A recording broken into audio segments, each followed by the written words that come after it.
So should we start? Yes, please. Time is Yeah. there. Yeah. So good morning, good afternoon, and good evening to our speakers and participants from different time zones. As we mark Global Tiger Day, the International Big Cat Alliance convenes this webinar, Securing the Future for Tiger Conservation, Knowledges, Best Practices, and Strategies, to build on the remarkable gains of the last decade while tackling the persistent threats of habitat loss, poaching, and climate change. IBCA's role as an intergovernmental body dedicated to big cat conservation provides a unique platform to integrate cutting edge research, field tested management standards like CATS, and community driven conflict mitigation models across tiger rich countries. Today's discussions will spotlight innovations in monitoring technologies, cross border corridor initiatives, and collaborative policy frameworks, enabling us to share lessons learned and co design adaptive strategies that will ensure tiger populations not only recover but flourish across their historic landscapes.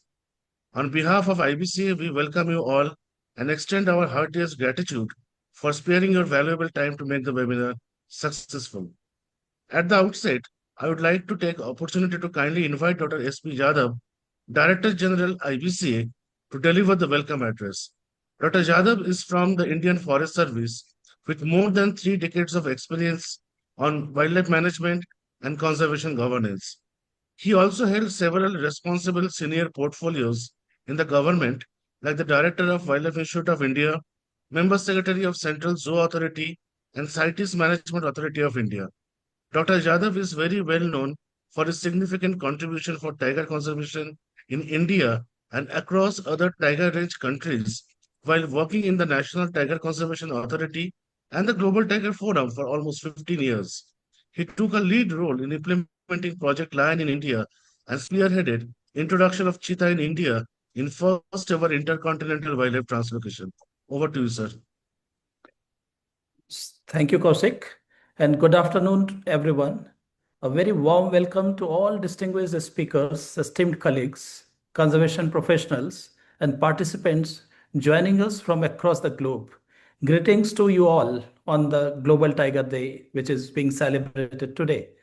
On behalf of the International Big Cat Alliance, I welcome you all in today's webinar on the theme Securing the Future of Tiger Conservation, Knowledges, Best Practices, and Strategies.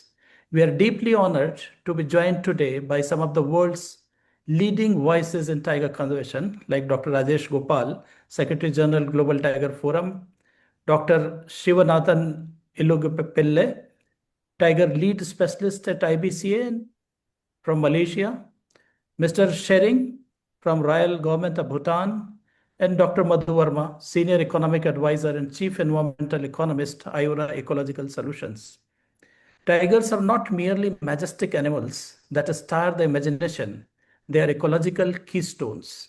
Their presence in the wild is an indicator of healthy ecosystems, and their conservation has cascading benefits for a wide array of species and the millions of people who depend on forests for their sustenance, livelihoods, and well being.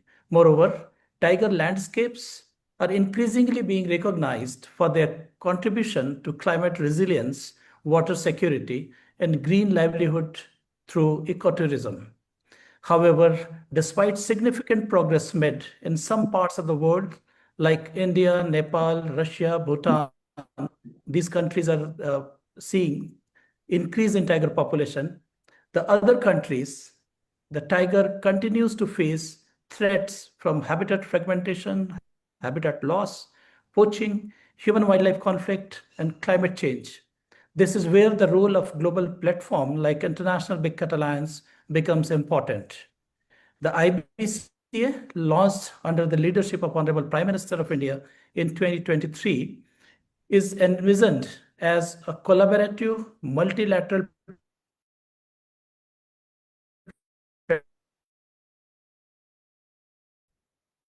platform committed to the conservation of 7 major big cats of the world, including tiger. Through partnerships knowledge exchange, the global cooperation, and drive action on big cat conservation in holistic and inclusive manner. Today's webinar is not only a celebration of the tiger, but also a reaffirmation of our shared commitment to secure a future of big cats and where conservation becomes a global responsibility transcending boundaries. I once again extend my sincere gratitude to all our speakers and participants. Let this dialogue today inspire a stronger collaboration, renewed commitment in securing the future of tigers and the landscapes they call home. Thank you very much. Thank you, sir, for wonderfully setting the context of this webinar. We would now start the technical sessions. We have four eminent speakers with us today for this session. We'll take up the questions and comments from our participants at the end of each talk. I would also like to request all other participants to keep their microphones mute while the talks are undergoing.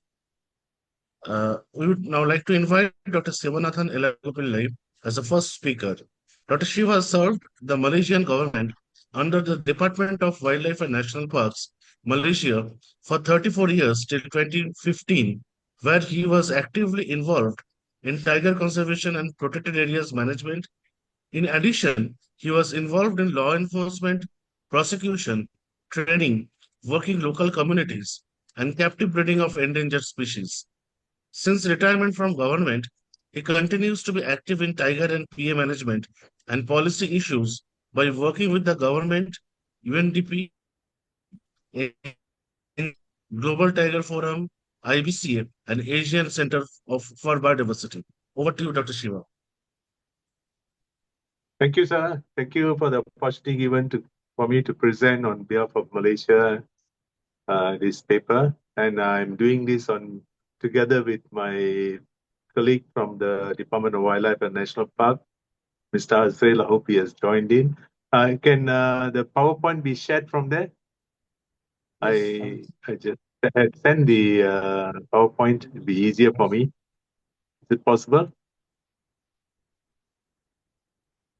Okay, thank you very much. So the time is being limited, so I will. Okay, my presentation is on challenges and actions taken to conserve the Malayan tiger. As I mentioned, I was also from the Department of Wildlife and National Parks, and happy to be. I've been working very long with Dr. Rajesh Gopal in Global Tiger Forum, and now with Dr. S.P. Yadav on the IBCA. And my colleague Hazril, he's also a very familiar face with our Indian colleagues. He's a focal officer for Tiger, and what's that? He's championing the cause of conservation of tigers within the agency. Next slide, please. Okay, this a short introduction, challenges, and recent efforts, and the way forward. Next slide. Okay, tiger is the Malayan tiger. It decorates our national coats of arms. It's actually like a federal animal, and it's presently under the IUCN is classified as critically endangered, the subspecies only found in Peninsular Malaysia. So the main threats: poaching and habitat loss. And in our local language here, we call it Pak Belang, which means the father's tribe. So in the 80s, when I first used to go into the forest in Malaysia, my ground rangers would tell me not to mention the word harimau or tiger in English, but to call the tiger father's tribes, give him a respect. And in the local proverb, when I recall after we are using this, you started my work with Pak mark measurement. Of course, I learned it from the Indian counterparts. Then when the camera traps came in, and then we identified that the stripe pattern is unique to the tigers. I recall our local proverb, harimau mati meninggalkan belang, that the stripe, and manusia mati meninggalkan nama, which actually says that dead tiger leave behind stripe and a dead man leave behind his name. So in this proverb, in the local knowledge, hidden in the local knowledge is that each tiger probably has its own name, and the name is the stripe pattern. So something that the older generation probably identified the individual tigers. Huh? Next one. Next slide, please. Okay. Let me go to some of the challenges. The details are very much detailed in the Global Tiger Recovery Program and also our National Action Plan. But here, one of the things is we didn't really say it's challenged, but it's affects our constitution. It is based quite closely with the Indian constitution, whereby the federal has some jurisdiction, the state has some jurisdictions, and they have got a state list, federal list, and then we have a concurrent list.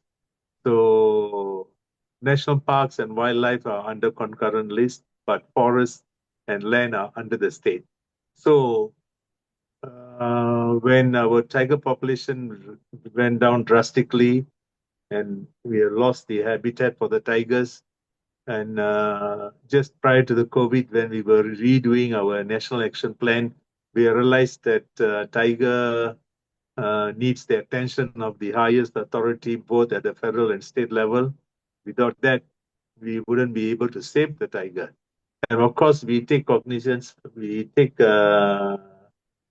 the models from India and in South Asia, where they are doing well because they're able to elevate the conservation of tiger to a very high level with the involvement of the Prime Minister and so on. So I was also instrumental together with several of my colleagues trying to push this agenda to a higher level. Next one, please.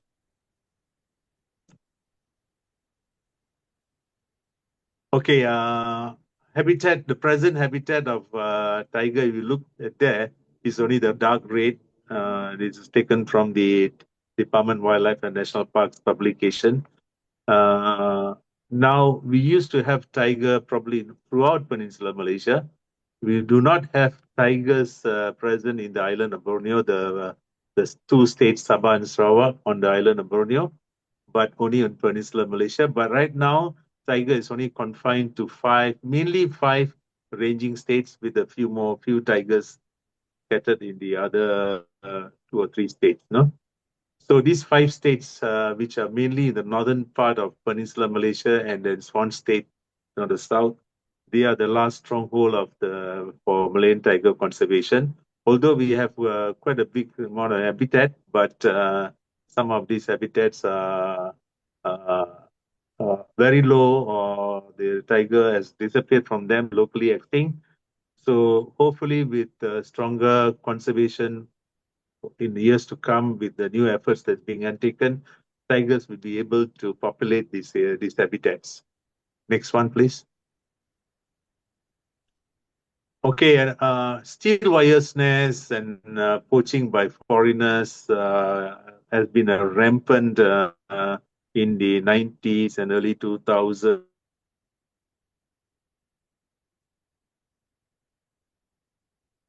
And so much so that this is not something that new, because Peninsular Malaysia has always been traditionally been visited by sailors and adventurers from the east and the west, and because of the richness of the tropical rainforest and the gaharu, which is which is very sought after. So the poachers come in, and we have lost quite a lot of our wildlife, especially the Sumatran rhinoceros went extinct about 10 years ago.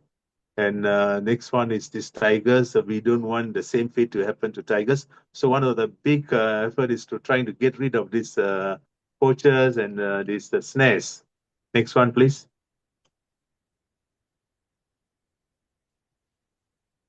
Okay. One of the recent effort, I would say, this effort on the undertaking the first national tiger survey came about. We should thank the global effort the Global Tiger Recovery Program, which recommended that every country undertake their national survey. So we fought hard and managed to get the quite substantial funding, about 4 million US, to undertake survey throughout Peninsular Malaysia. We divided this Peninsular Malaysia into 20 compartments, and we able to undertake the survey, and we got over more than some say 3 million. I don't know what was but millions of photographs. But the sad thing is, we only have the outcome of the survey, we only had 200 individual tigers. We had to declare some kind of crisis, and we had assistance from GTF and some of our colleagues from NGOs to determine what we should do. So I would explain it later. Thank you. Next one. So one of the things the government launched is Save the Malayan Tiger campaign.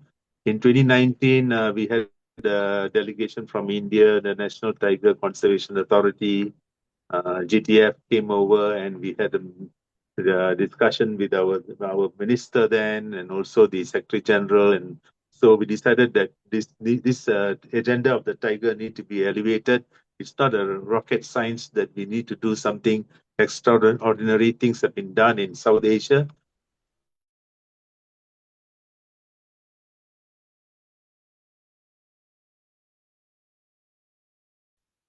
Within Malaysia, the police, the army, and so on, the NGOs, we got together to join together to save the Malayan tiger. Next one.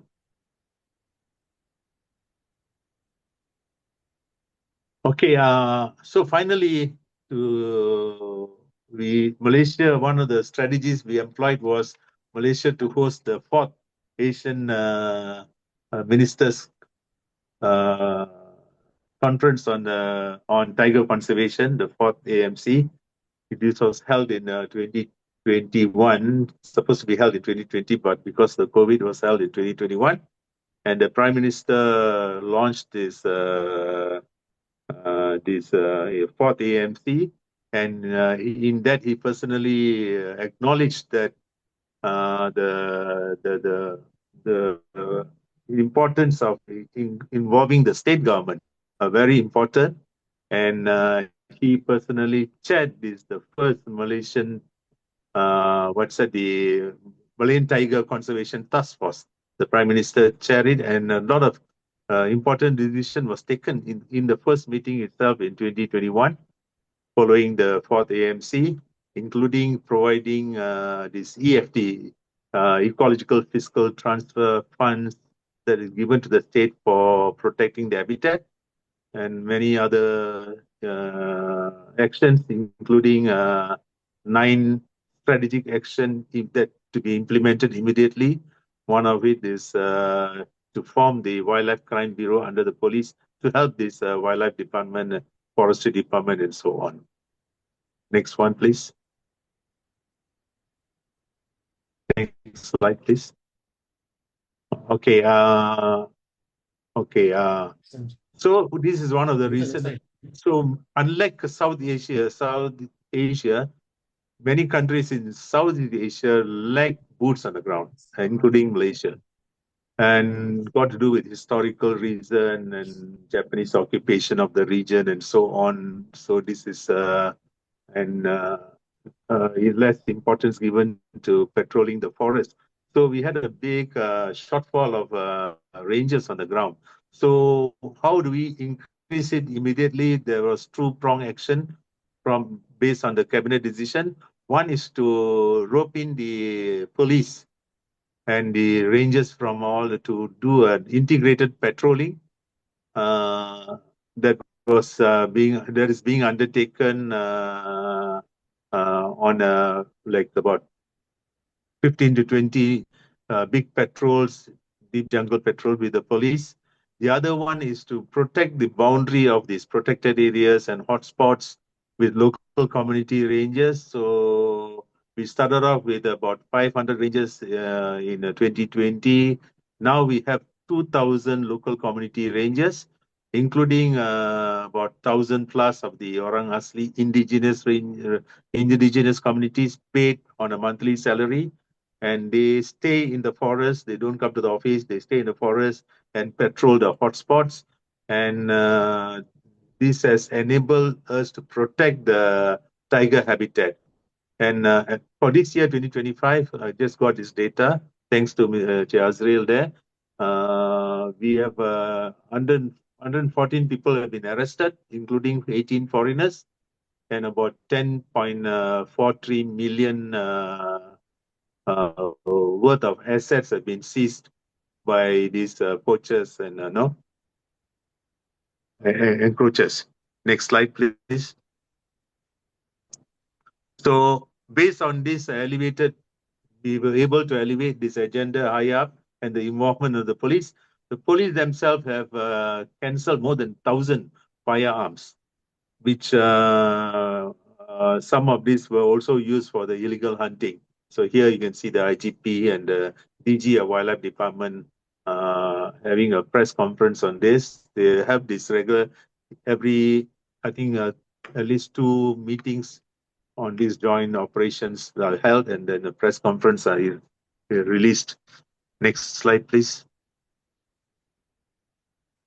Okay, another ongoing effort, is the creation of ecological corridors, because many of our habitats, we have 4 major forest blocks in Peninsular Malaysia, and within them they have sub-blocks.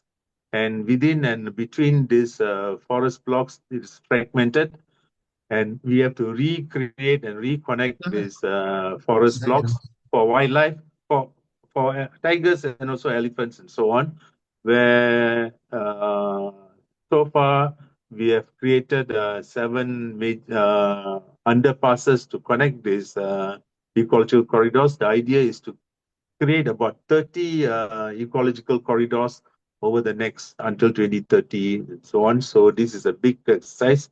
It takes a lot of funding, and it is being led by the Forestry Department of Peninsular Malaysia. And the Wildlife Department is a major player. Next one, please.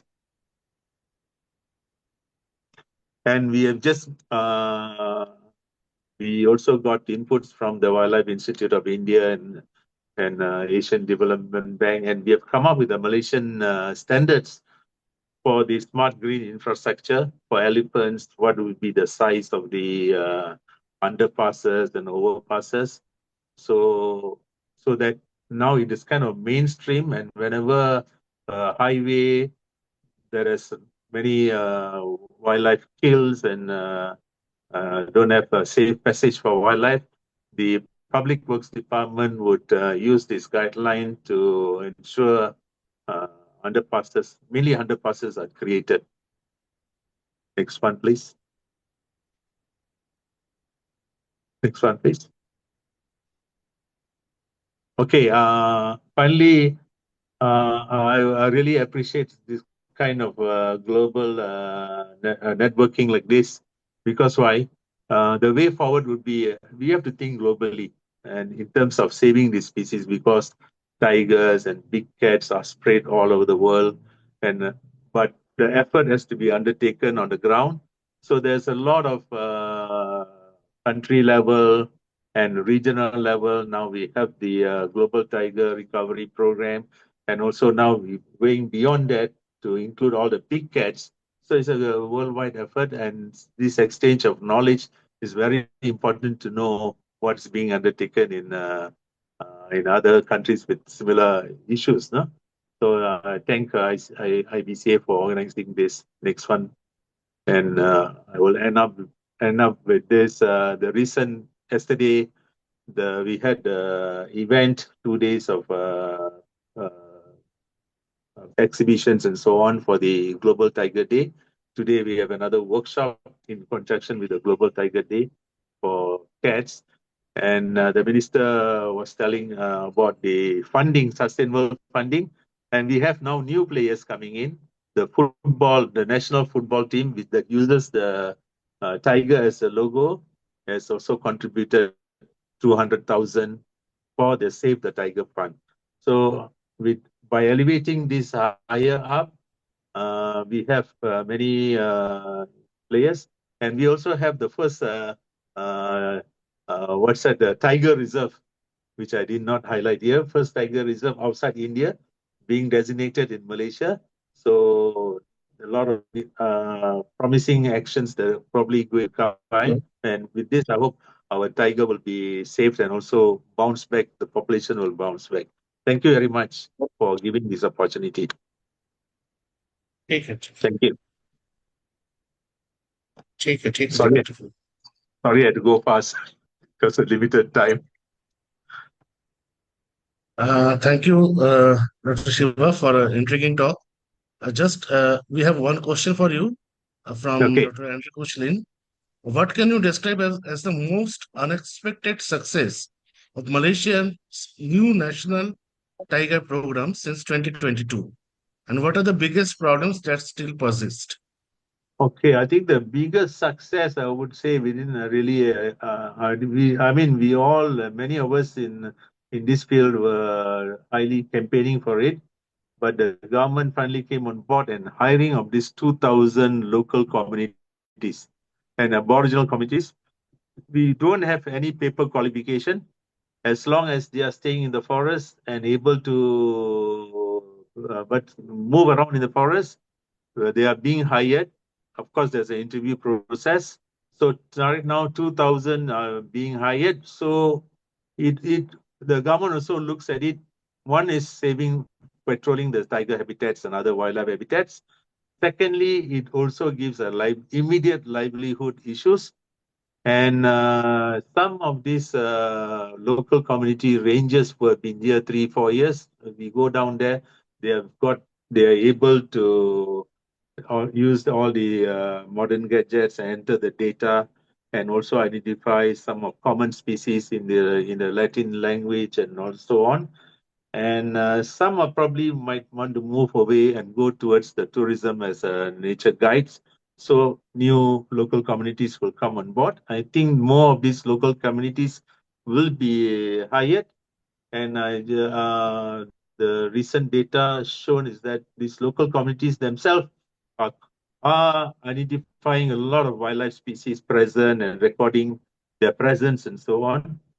So with that, I think we are able to not only protect the tiger, prey, but also other biological resources that are found under the umbrella of this tiger. The major challenge now we have right now is the unexpected, while increasing the manpower and trying to increase the tiger population, we have a new challenge. We have this African swine fever that affected our wild boar population quite badly. And as a result, tigers are coming out to looking for food, and we have now re-emergence of livestock kills and so on. So now we are trying to look at how to overcome this challenge, trying to contain this African swine fever, because it has decimated some populations at local level. Although the wild boar population will be able to bounce back, but that is a major source of prey species for Malayan tiger. So that is being a big challenge, and I'm sure we may have to have another kind of dialogue to look at what are how the other range countries are addressing this, since this African swine fever is also affecting some other countries here. Thank you very Thank you, much. Thank you, Dr. Shiva. We would now like to invite Mr. Ugen Shering as the next speaker for the webinar. With over 2 decades of progressive experience in Bhutan's forestry and conservation sector, Mr. Ugen has served in various capacities within the Department of Forests and Park Services under the Ministry of Agriculture and Forests. Starting as Deputy Wildlife Warden in Bumdeling Wildlife Sanctuary, he was involved in forest resource allocation and anti-poaching patrols. Later, he led environmental education programs and biodiversity research in the same sanctuary. His work expanded into district level forest planning and payments for ecosystem services in Mongar, followed by land use and species distribution planning in Royal Manas National Park. Since 2017, he has been serving as Chief Forestry Officer at Jomotsanka Wildlife Sanctuary, where he oversees PA management, conservation planning, and team leadership. Over to you, Mr. Shen.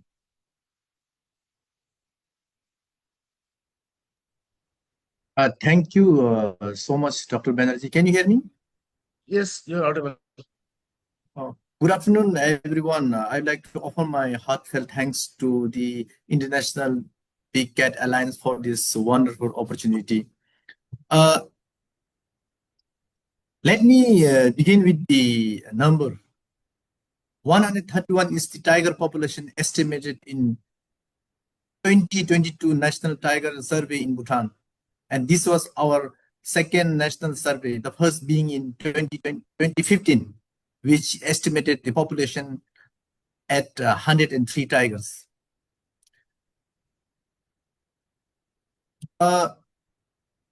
This means we have seen the impressive increase, 27% increase since 2015. And in particular, Royal Manas National Park was able to double their tiger numbers, fulfilling Bhutan's commitment made under the 2010 Petersburg Declaration. Bhutan now holds approximately about 2.5 of the global tiger population, even though we have only like 0.026% of the global service area. So tiger in Bhutan, actually tiger population survey began sometimes in 1998 with a sign-based survey estimating about 74 tigers. But since 2015, then we have used camera trap methods. Now, if interestingly, like if we compare between tigers numbers between protected areas and forests outside protected areas, the numbers are almost equal.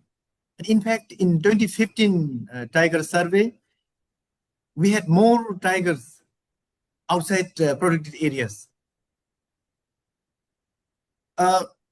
So this shows that Bhutan has forests outside protected areas which are capable of supporting tigers.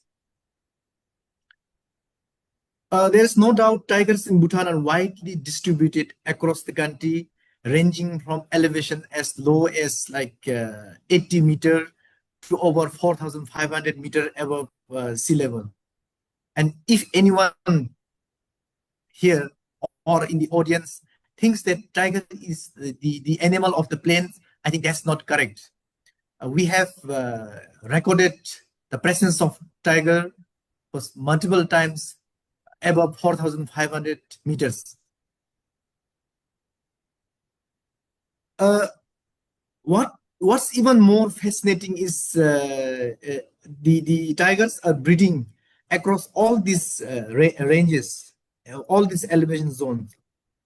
And I'm also like happy to inform that Bhutan is one of the 20 priority tiger conservation landscape, which will support about more than 200 breeding tigers. So what is the magic behind the success to increase number of tigers and sustaining its many breeding tigers? A key factor is the network of our protected area system. We have national parks, wildlife sanctuary, stick nature reserves, and biological corridors, which makes up more than 52% of the country's geographic area under the protected area. So if you look at this map, the darker greens are national parks, lighter greens are wildlife sanctuaries. On the west side, if you see light blue is the stick nature reserve, and the shaded lines that connects parks and wildlife sanctuary is the biological corridors, and that is established or created to ease the free and safe movement of animals from one protected areas to another.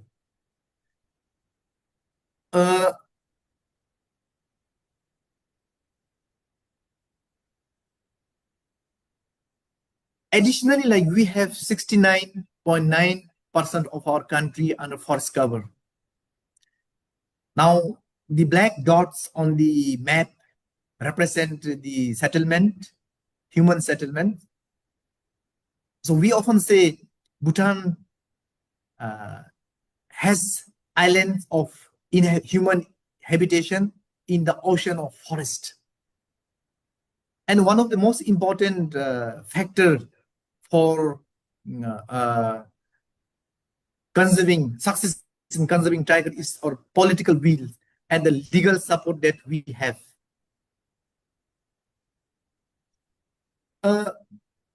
Bhutan also serves as vital ecological link between the Tarai Arc landscape in Nepal and Namdapa Northern Forest Complex in India.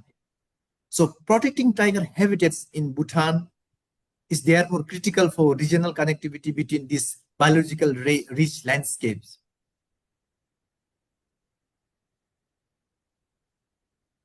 Perhaps the most powerful component of Bhutan's conservation success is cultural and tradition. In Bhutan, the tiger holds a sacred place in our spiritual belief and tradition. Like we can see tigers on the prayer flags and on the walls. So we believe that tiger can ward off evil spirits through its presence and strength. Furthermore, the compassionate value of Buddhism, which promote like respect for all lives, have enabled tigers and prey to coexist with humans and livestock. Of course, the success comes with some challenges. At the moment, human-tiger conflicts is the most prevailing challenges that we have. The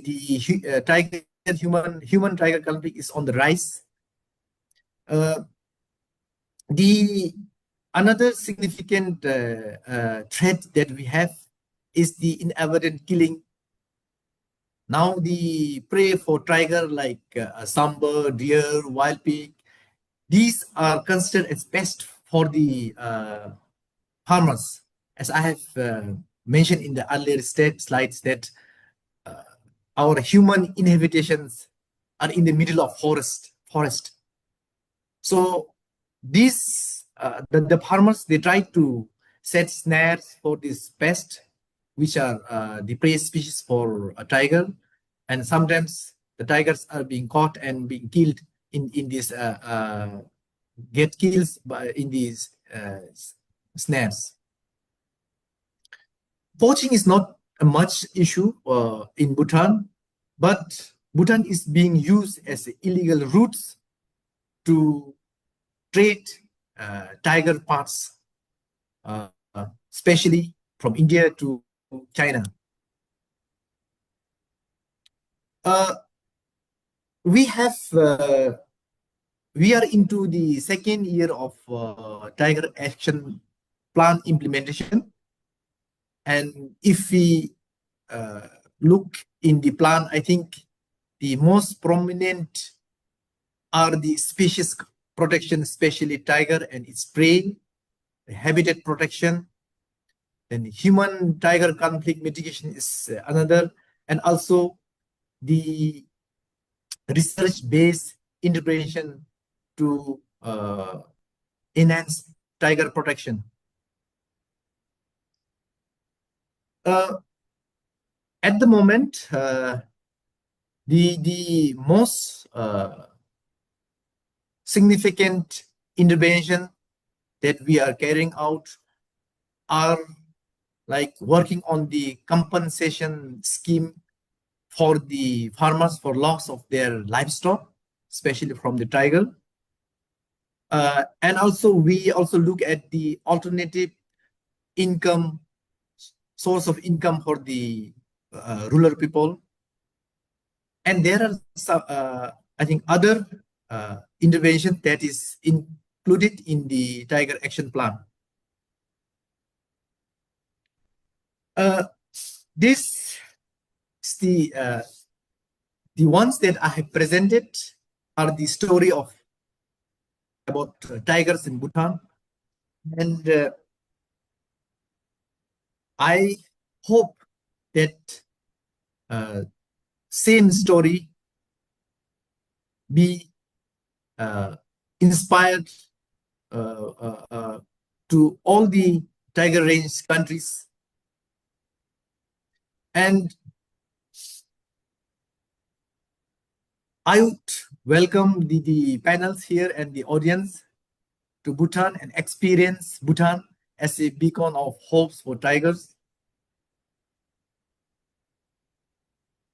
You can also experience our pristine environment and see the first hand as to how we work towards the conservation of tigers, or for that matter, conservation of forest in our country. So on this Global Tiger Day, let's all commit to protect this magnificent animal. I wish you all happy Tiger Day. Thank you. Thank you, Mr. Sharing, for sharing a wonderful perspective. We would now like to invite at the most couple of questions for Mr. Ugen, if any.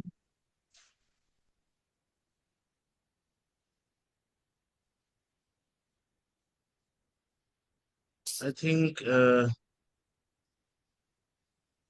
there is no question for Mr. Ugen. Thank you, Mr. Ugen. Thank you. Thank you. So we would now like to invite Dr. Madhu Verma as the third speaker for the webinar. Dr. Verma is a renowned environmental economist with over 4 decades of pioneering experience in ecosystem valuation, green accounting, and conservation finance. She currently serves as Senior Economic Advisor and Chief Environmental Economist at IORA Ecological Solutions. Dr. Verma has held several esteemed positions at the World Resources Institute, India, and the Indian Institute of Forest Management. A Fulbright Nehru Fellow and World Bank postdoctoral awardee, she has led numerous national and international projects on biodiversity, forests, wetlands, and big cat conservation, and continues to contribute to high-level expert committees of Ministry of Environment, Forest and Climate Change, Niti Aayog, and National Tiger Conservation Authority. Over to you, madam. Is my presentation visible, Kaushik? Yes, yes, it's visible. So thank you very much, first of all, Dr. Yadav, Kaushik, Dr. Rajesh Gopal, for hand-holding me to this wonderful domain of wonderful habitat of tiger, and letting me do work on tiger conservation, and not just tiger conservation, demonstrating the value of conservation, which has been very, very rewarding and very, very, fulfilling for me as well. So very happy World Tiger Day to everyone. And such a delightening remark, rather news shared by Dr. Yadav in the very beginning, that in the NTCA event today morning, when the World Tiger Day was celebrated, they launched a couple of reports, and also shared that they prepared water atlas and river atlas also. And we used to quote a figure of around 300 rivers and their tributaries and catchments, are residing, or they are there in the tiger habitats of India, the 50 tiger reserves, but the numbers increased to 600. Such a delightening news for all of us, which actually directly or indirectly reflects the efforts gone into conservation. This is one of the value of conservation which I would like to assign, and that's what my topic is all about: understanding economics of tiger conservation. The story started almost 18 years ago with Dr. Rajesh Gopal, Dr. S.P. Yadav coming to one of the discussions of the Finance Commission, and then they came forward, why can't a study be done for Indian tiger habitats? So that's how it began, and it led to many such works at a later stage, and ultimately, eventually signing. And I must start with this note: MOU with IBCA to do a lot of work in the domain of economics of tiger habitat conservation. And then now the big cats, not just tiger, it goes beyond to talk about many benefits that we get from tiger conservation. So when we talk about, tiger habitat conservation, so we need to understand what these, habitats give. Tiger is rightly mentioned by one of the speakers that they are the umbrella species, they're the top story animal. And I would say in a word, there's a word in Hindi we call it Chhatra Chhaya, which is umbrella under the command and the domain of, this charismatic species, many other species, flora and fauna thrive.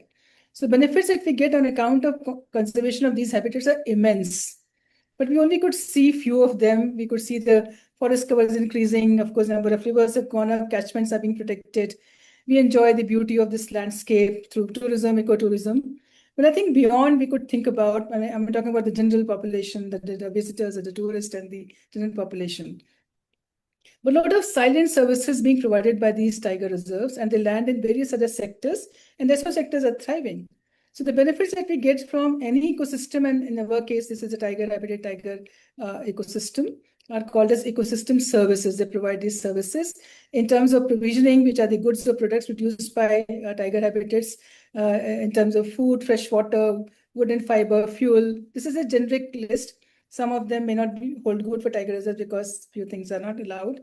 But in general, they provide, for example, water is one of the most important benefit we get out of it. They do a lot of regulating services, they control mechanisms, they do carbon sequestration, they do control they do flood regulation, they control diseases because the predator population is there to control the diseases. Water purification happens, they are the sponge and filters of the system. Immense amount of cultural services. Now, we know in Indian, mythology and traditions and religion, tiger is the carrier of goddess Durga. So this is one of the very important cultural service, and many of these tiger reserves rather have these temples, because of temples maybe gradually it led to kind of a belief of conservation, and then it's a mutually reinforcing because of the tiger conservation, the habitat conservation, the temples are also being protected, and we have a continued relationship of cultural identity exists with these locations. Aesthetic, spiritual, educational, recreational, and behind that is the backstage work goes on through supporting services. The entire nutrient cycling process, soil formation, primary production. But what it leads to security for us, basic material for good life, good health, because it was mentioned by Dr. Yadav, it is an indicator of good health if you are able to manage tiger reserves well. If these tiger reserves are thriving, our economic system also thrives. We also thrive because we get so much benefit out of it. This is the kind of relationship exists. And what we call these tiger reserves as not just, reserves as such, they are the natural capital for us. Like we invest in social capital, physical capital, financial capital, human capital, like training programs and all. But we get many other benefits from what we call as natural capital, the nature. You invest in nature, it gives multiple times returns to you. There's a very interesting, song, and I always quote in my lectures, in a very old movie, came in 1969, called as Kismat in India. It is the first James Bond movie of India. On that theme it was based. There was a very interesting song, Garibon ki suno wo tumhari sunega, tum ek paisa doge wo 10 lakh dega. I'll just translate it in English. It says you should listen to the voice of poor. If you listen to them, they would listen to you. You would give them just 1 penny, they will give you multiple times return on account of investment on those people. So the nature and tiger habitats are like that. They give you multiple times benefit than what actually you invest in them in terms of their conservation, in terms of their protection. So my job is the role of economics is to make all such values visible to the radar of all set of stakeholders, so the policymakers, corporates, we the common population should actually take care of all these kind of aspects. So we make a model where we conserve, where we compare the value of conservation versus the cost of degradation. If we don't, compare these two, we won't understand what we are losing, and we want to actually measure what these tiger reserves provide. There's a very interesting tagline of a international study I was part of called as Economics of Ecosystems and Biodiversity. It says measuring what we manage. We must know, we must measure, like if you want to give our property or house on rent or want to sell, we get it assessed by an assessor. Accordingly, we decide the rent or the sale value. Similarly, for all such ecosystems, tiger habitat in our consideration, we should understand what it provides in terms of stock and flow values to us. So we want to make nature's values visible to the radar of all set of stakeholders through our economic valuation. I'm not going to details because the time is less, but just quickly tell you about the right side of the diagram, which talks about, we first of all list the ecosystem services, what we get. I'll just show the list, what we have done in case of Indian tiger reserves. So we list these ecosystem services, talked about regulating, provisioning, cultural, supporting services. But to measure them, we have to identify an indicator. We said carbon sequestration. We must know an indicator is carbon pool or capturing carbon. We do its physical estimation. Then we assign monetary value. We do monetary valuation, assign a value. Like if you are able to assess the carbon, you must know what is the value of carbon in the market. We enter this into the accounting system of the country, which is called as green accounting, where you add accounts of nature with the economic accounts to complete the system. What we do, we currently don't account for nature's contribution. That's how we many times fail to understand what is happening, why something is going wrong, despite so much of investment going into the economy, because we're not able to conserve the source, the nature from where we are extracting all these benefits. And in our case, we're talking about tiger habitats. And then we use certain instruments to understand, not to commodify nature, but to understand how should we incentivize. The previous speaker talked about incentivization of communities and how should we, those who are engaged in conservation, how should we engage them and incentivize them, compensate them, reward them, bring some market value through payment for ecosystem services for these people. So this is how we work out the entire process. So this is economic model is all about. What it leads to, because so we would say economics of tiger habitat conservation or working out the value of it. So what? What is next is more important. Like we have done tiger habitat valuation of 16 tiger reserves in the past and intend to do more for complete the cycle for 50 tiger reserves. And it really had been one of the major factor, besides doing all other exercises, assessments done by NTCA, Wildlife Institute of India, and a couple of other organizations. It led to that it does make sense to invest more in tiger reserves. That's how there has been a rise in tiger reserves, and we could see conservation leads to, for the very visible factor is that of, or the visible benefit is that of increased flow of rivers, a number of more rivers coming out of these tiger reserves, of catchments are being protected.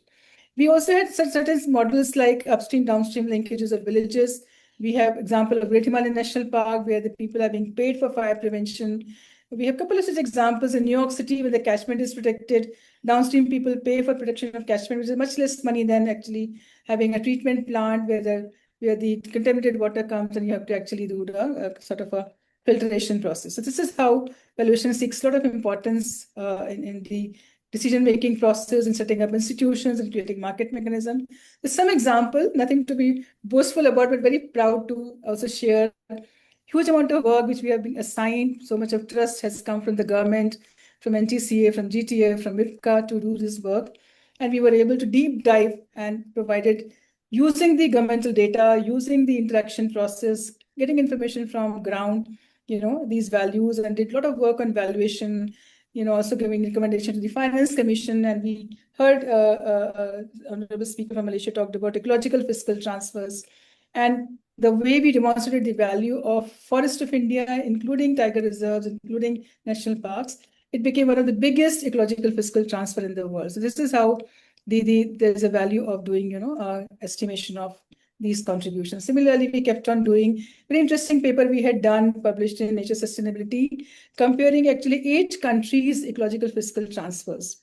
And we had within that, in the tiger range countries, we had, in our list, we had Indonesia, we had Mongolia, other countries, or of course India, China, Portugal, France, Brazil, and Uganda. We were able to demonstrate what it leads to ultimately. Why should you have a very very structured, very sort of informative system of ecological fiscal transfer in the country. So this is a couple of other papers that we had done.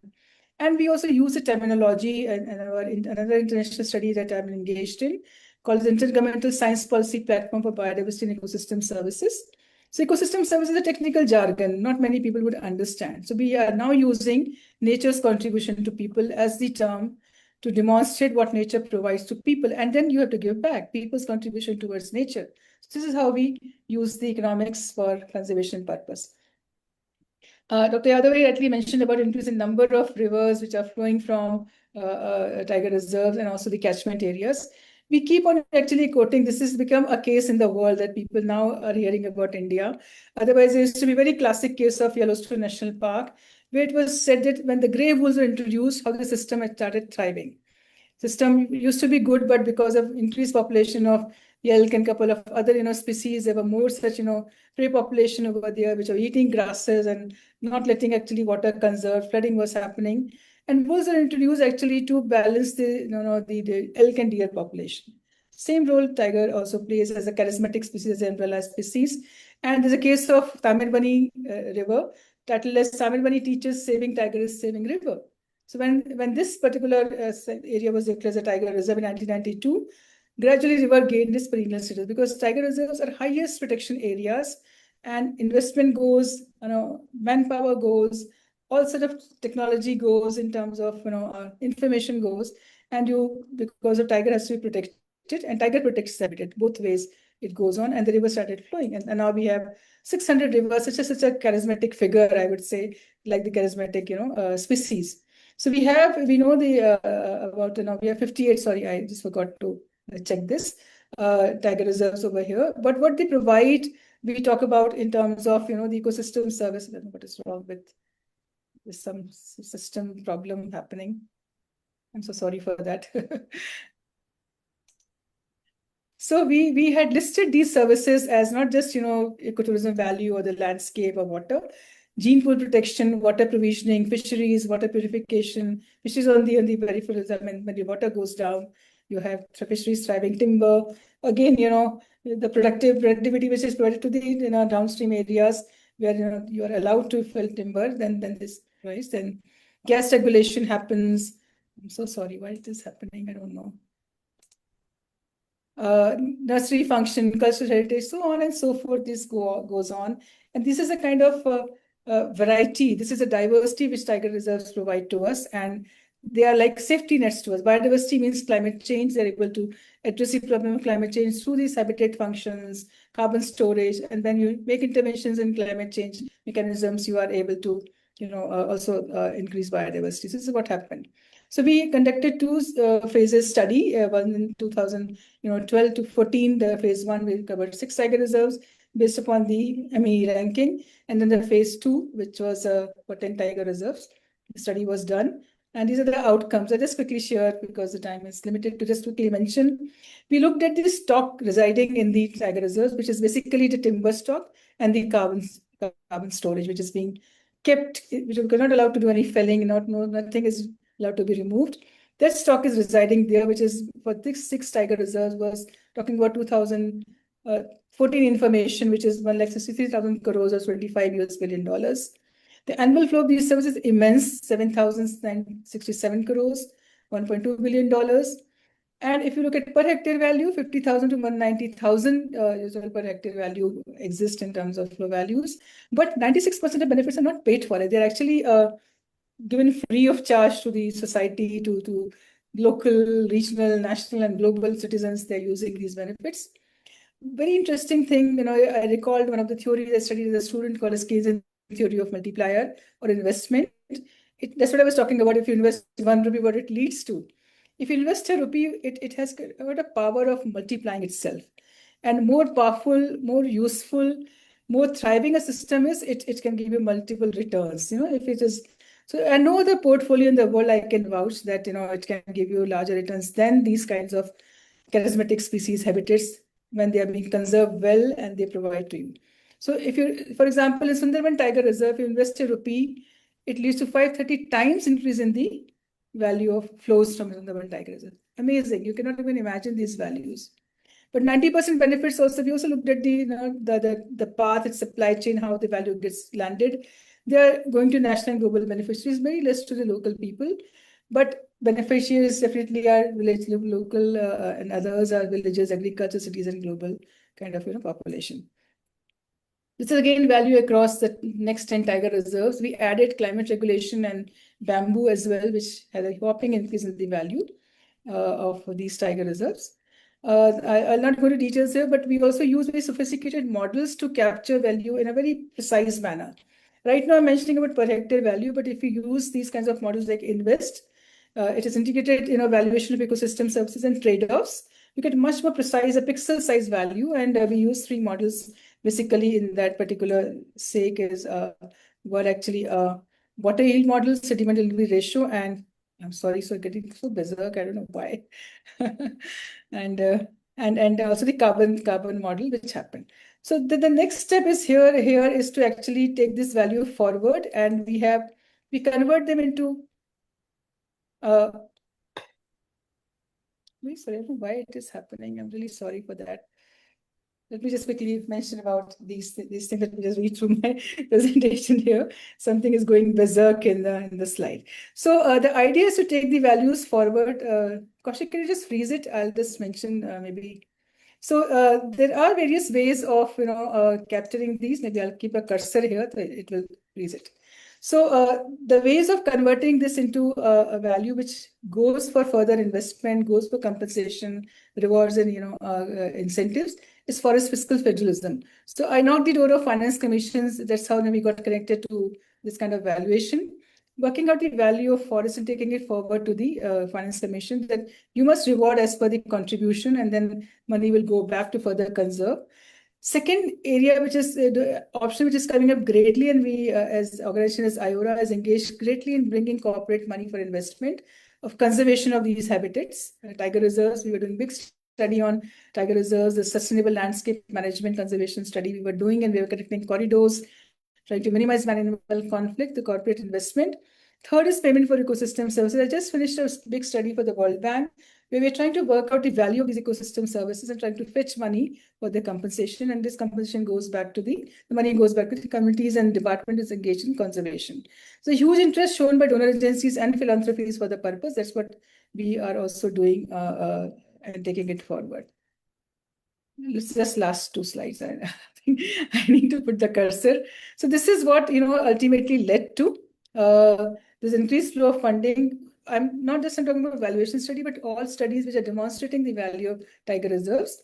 Increased flow of funding, increase in number of tiger reserves, exploration of landscape-based approach was greatly mentioned by the two previous speakers, that we have to look at the landscape is the answer for conserving these, not just tiger habitats which are distributed across the country, the connecting routes. There's we want roads to be connected to thrive, to develop. Tiger corridors play the same role for that particular purpose. Madam, can you sum up a little bit quickly? Yeah, I'll just sum up. I'll just sum up. Then the financing mechanism I just talked about, and of course, there's a lot of activities happening after that. So this is payment for ecosystem services. You can have payment for conservation grants, carbon values, visitor fees, and then you use the fund for the purpose.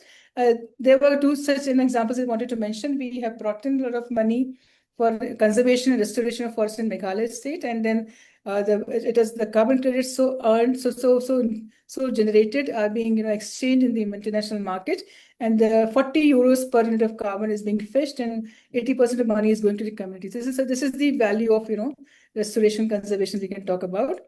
Similarly, investment in Madhya Pradesh and Melghat Satpura corridor restoration happened, and money had been come from various sources to invest, and the benefits definitely will go to JFMC members for restoration conservation initiatives, and definitely huge amount of carbon credits are expected out of it. So this is how we use valuation as a tool for assessing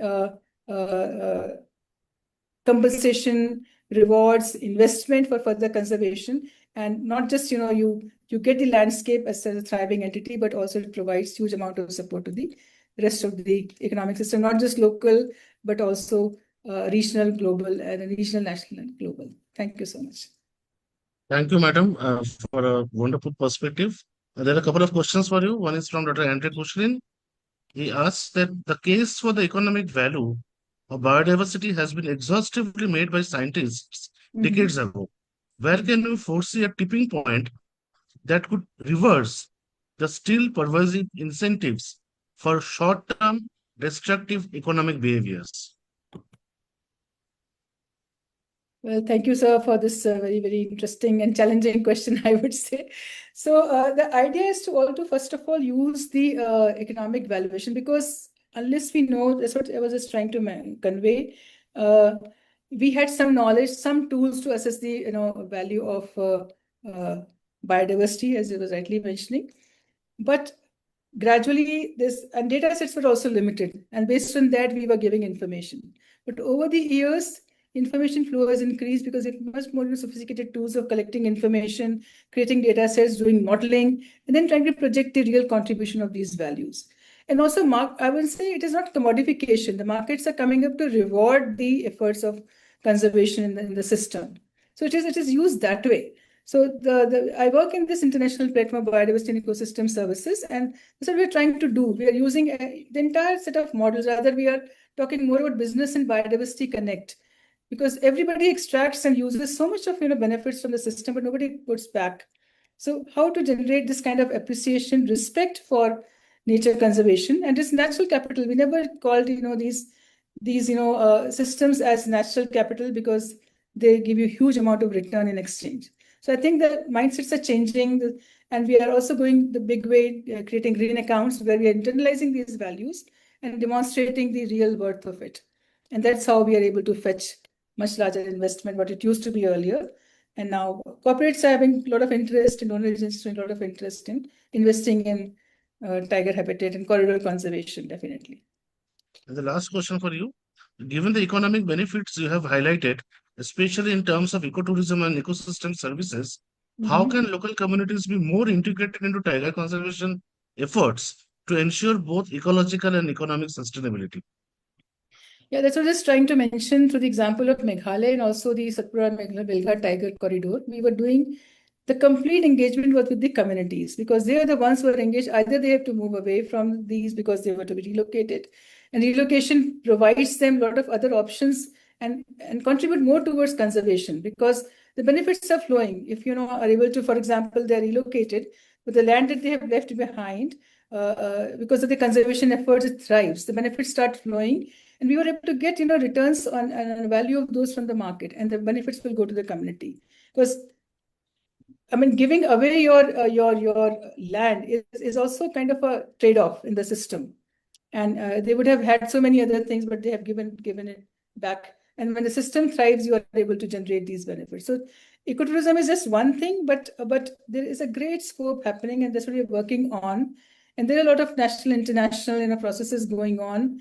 The carbon market has already come up, and I just mentioned we could get very high value of carbon, because it's not just generating conserving forest, but how will you make assurance about its monitoring, that the process will continue. When you talk about this process, should not be today but tomorrow, and continuously should be happening the way it is being conserved today. And such that because communities are engaged, they have a responsibility, they have sense of belongingness for that. That's how this will happen in future. And communities will, so it is inclusive. And when there's a Global Tiger Day, just talk a lot about inclusivity and talk about indigenous communities for that. And that's how we are engaging them in our efforts that we are making for whenever we talk about values, we talk about values accrue to the communities is greatly considered in our system. Thank you. Thank you, madam. Thank you. We would now like to invite Dr. Rajesh Gopal as the next speaker. Dr. Gopal is from Indian Forest Service and was the protagonist in India's Project Tiger for 35 years in field and in federal government as projects director. True insight acquired in policy, scientific and community domains enabled him persuade government to include a tiger chapter in the national legislation and create the National Tiger Conservation Authority that he was tasked to steer. His imaginative vision translated India attained largest tiger population to assume global leadership. Under his stewardship, in situ wild tiger conservation with tiger agenda in core and co-occurrence agenda in periphery gained countrywide stability. Such increase in featured tiger reserves ushered adaptation to climate change, sustenance of ecosystem services, and care of native biodiversity. It is his leadership and vision which have paved the way for increase of tiger numbers in India and achieving doubling tiger numbers 4 years earlier than the target. These proven Indian good practices have been disseminated by him among tiger range countries as the Secretary General of Global Tiger Forum. Over to you, sir. Thank you, Kaushik. I hope I am audible. Yes, sir, you are audible. So thank you very much, Kaushik, and thank you, IBCA, especially Dr. S.P. Yadav, Soumitra ji, and all the IBCA team and the entire IBCA team for giving me the floor. And I'm delighted to hear the hear all colleagues who spoke before me. And Dr. Verma was my colleague from Bhutan, and of course, Dr. Siva. Delighted to hear you all.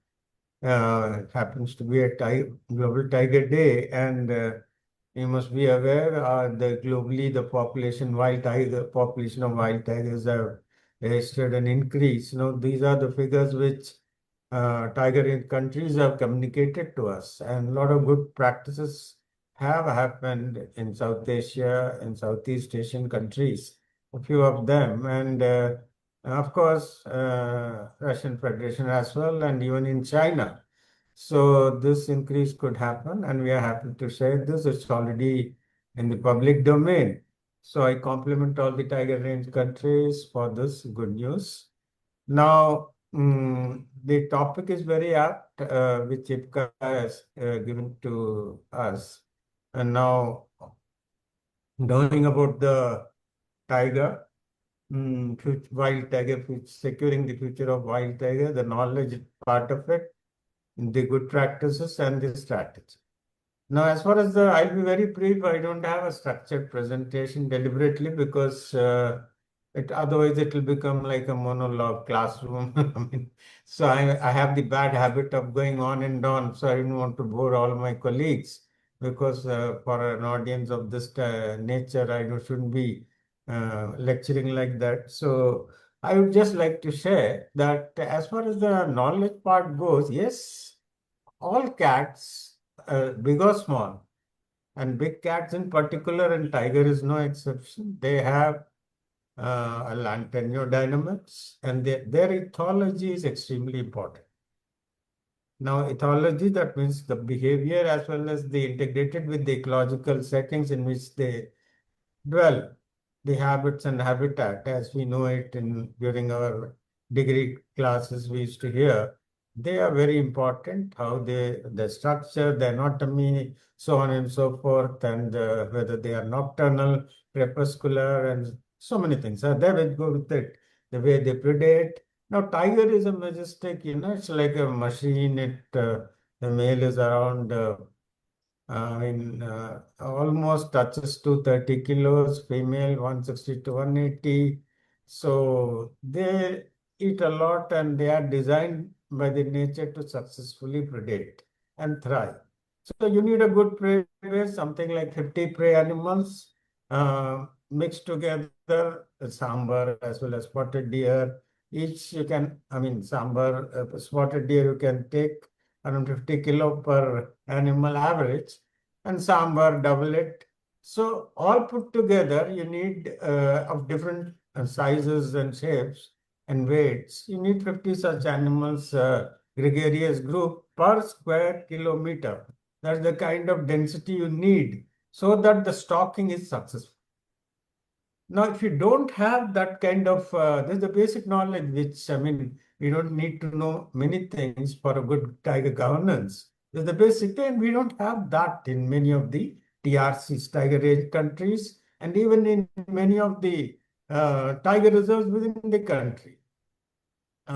We have a lot of good areas, but if you see dispassionately, much needs to happen in many of these habitats. Now, of course, in all habitats, you can't expect the kind of density what to expect in places like central India, because inherently they can't support that kind of figure. Now, tiger, along with the co-predators put together, they appropriate around 10 to 12%, say 12%, 10 tiger and 2% add for the co-predators of the standing prey biomass. Now, this has to be the interest. And then, if this has to be the interest, imagine the kind of capital which is required to give this kind of a reproductive surplus.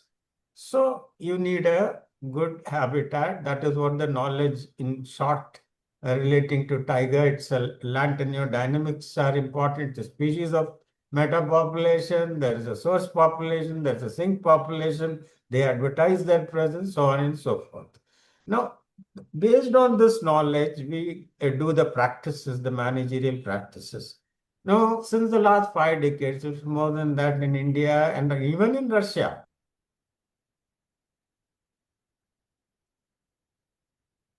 I mean, retrospectively, they have a bigger history than, much older history than India. When we went to Sikote Lane, we could learn that they have been practicing, putting all signs into tiger since long. So these practices are there. What should be the carrying capacity, inherently biological carrying capacity of a reserve? How much tigers it can support? Where is the prey biomass? The kind of density which I stated.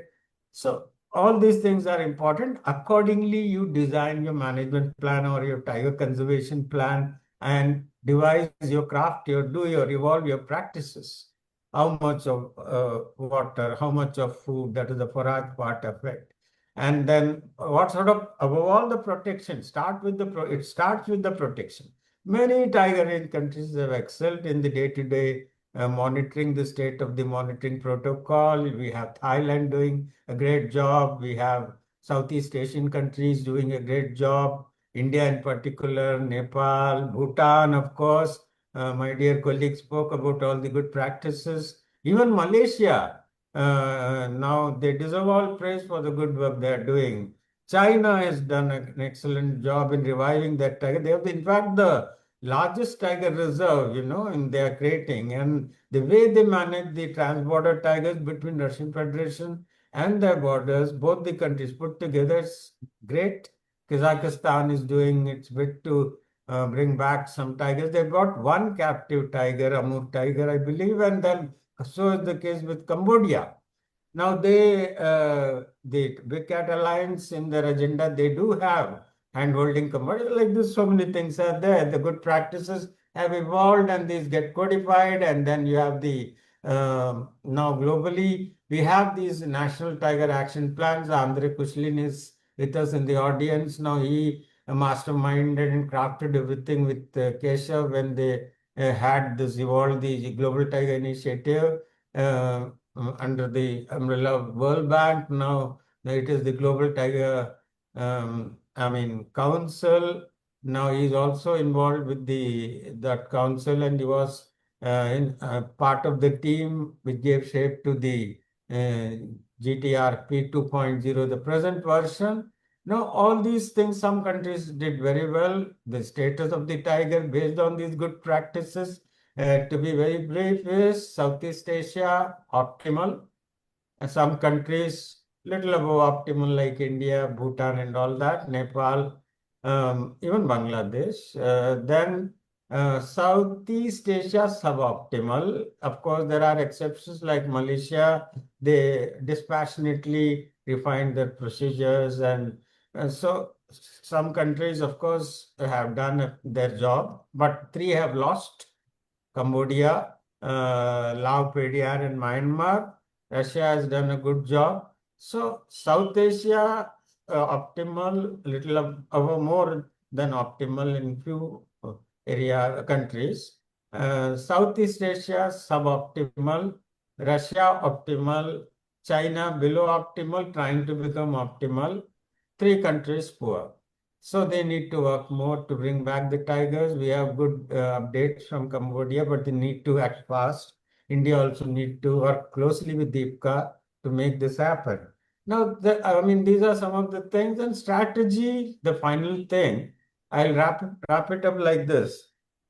Over the last 50 years, we have seen, at least in the Indian context, and this has come out recently in Science. This has been published in Science. The strategy has to be a mix of land sparing and land sharing. That is, to make it more simple, the inclusive vis-a-vis the exclusive agenda. The exclusive agenda, where you have the investment only for the tigers, and you have, so that you generate a reproductive surplus vis-a-vis the carrying capacity, biological carrying capacity of the habitat, and the inclusive agenda should aggressively complement it, where you have the co-occurrence, the human-tiger interface, the livelihood issues, and how best you can have gainful stewardship what Madam Verma spoke about, all those ecosystem services, how to put a price tag, and so that the gains go to the community, sky is the limit.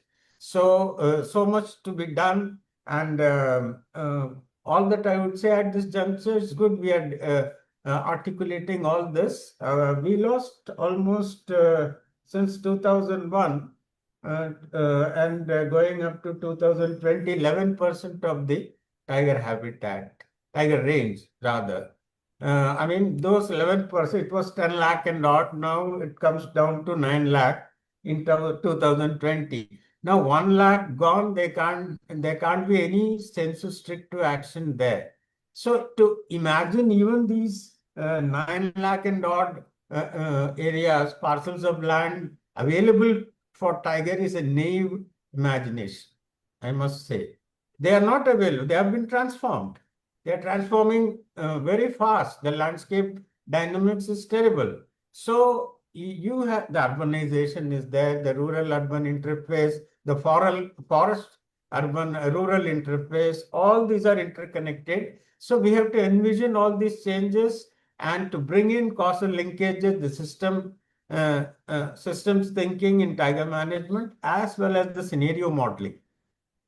The next version of GTRP, we are working to bring factor in all this so that we can envision, do course corrections. See, what will certain areas look like after 20 years if land uses happen, land changes happen like this?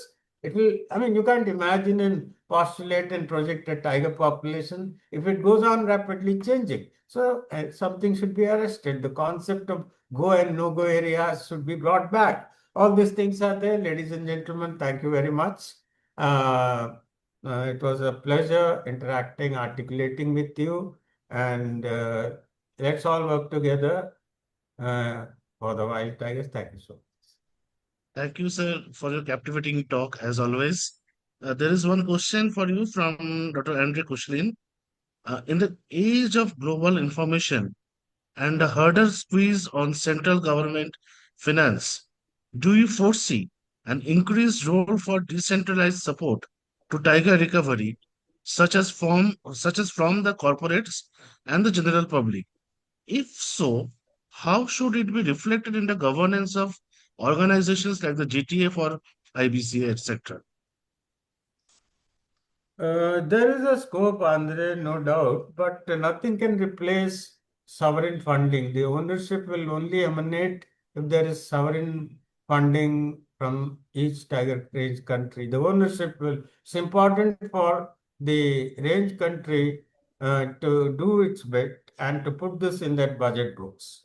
Whether it's a corporate, whether it's a non-governmental trust, whatever it is, there could be ways of, complementary funding, but they become important because certain countries don't have that kind of sovereign funding. So they add, even in those, I don't want to name any country in the context of tiger, but even in such situations, a symbolic gesture from such of sovereign funding should be there from such countries in the context of conserving the wild tiger. But too much of corporate or any other thing, they have strings attached. So we need to have an understanding right in the beginning that these are the things, handle with care is very important. There should be no strings attached to these fundings. It becomes very difficult. We spoke about these things some time back, if I vaguely recall in Dhaka or something, other place, 5, 6, 7, 8 years back. But they are important because certain countries don't have any money. So they do have the great scope, but we need to handle them with care. Thank you, sir. Thank you very much. Uh, with this, we come to an end of the technical session. I would now like to take opportunity to kindly invite Mr. Swamitra Dasgupta, Director, Program IBCA, to deliver his concluding remarks. Mr. Dasgupta is an Indian Forest Service officer with over 3 decades of vast work experience in the state of West Bengal and at the Government of India in wildlife management and policy formulation. He held several important portfolios such as Director Wildlife Preservation of India, CITES Management Authority of India, Whaling Commissioner of India, and focal point of India for UN conventions like CMS and World Heritage Convention. He also served as Chairman Standing Committee CMS. He was the Field Director of Sundarban Tiger Reserve, a natural World Heritage Site, and served as Head of Forest Forces in Government of West Bengal, India. Over to you, sir. Thank you, Kaushik, for such an introduction. Am I audible Yes, sir, you are audible. and visible? Yes, sir. Very much. Okay, thank you. Thank you so much. Thank you so much.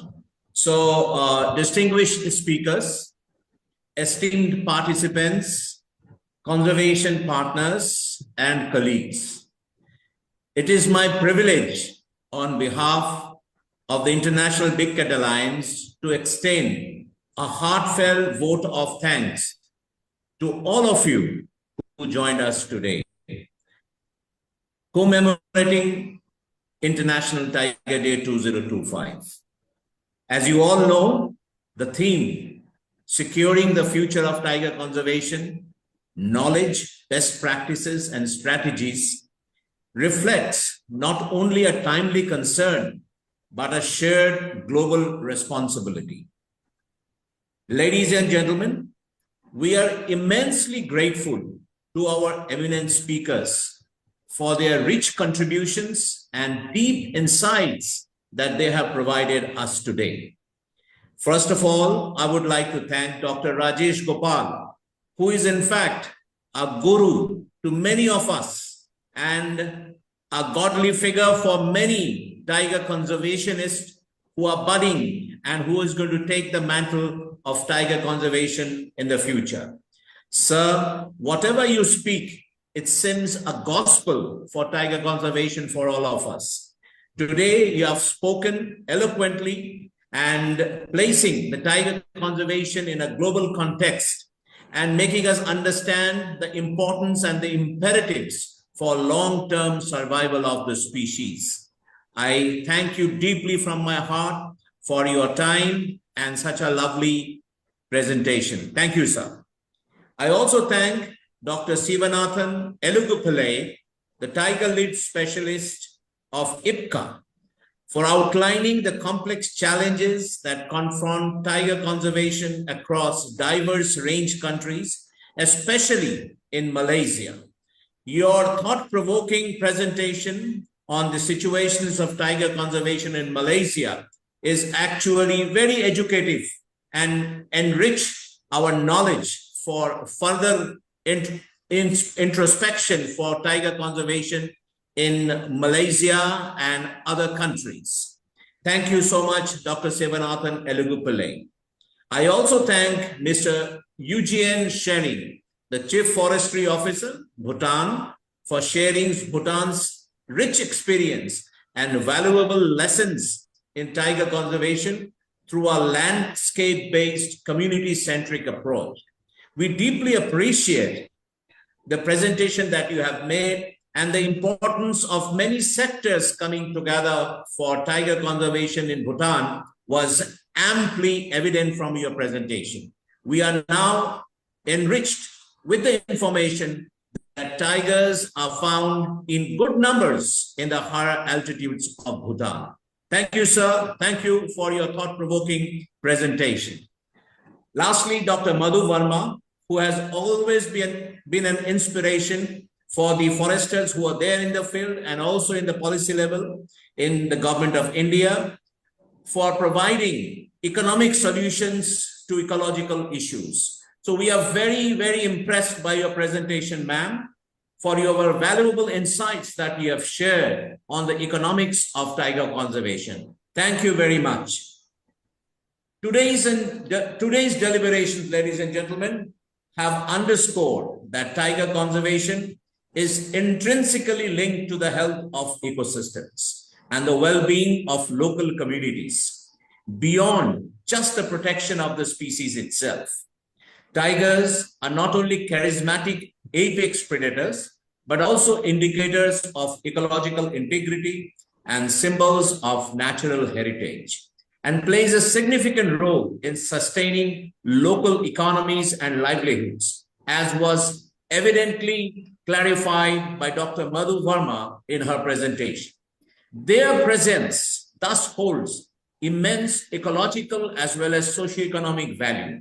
Protecting them ensures the protection of the landscapes and all forms therein. As you all know, ladies and gentlemen, IBCA is a treaty-based organization created and promoted by Government of India for conservation and protection of 7 major big cats and their ecosystems across 95 countries of the world. Through collaborative knowledge sharing, capacity building, technical support, policy advocacy, IBCA aims to complement and strengthen national efforts in securing big cat habitats, mitigating big cat conflict situations, and curbing the illegal trade.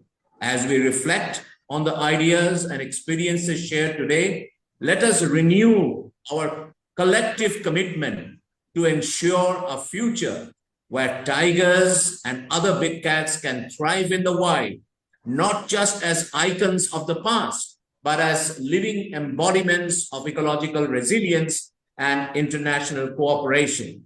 I once again thank each one of you, ladies and gentlemen, our speakers, also the participants and supporters who have joined today's webinar for their time and commitment to this cause. Let us continue to work together to turn this dialogue into a tangible conservation outcomes. Thank you.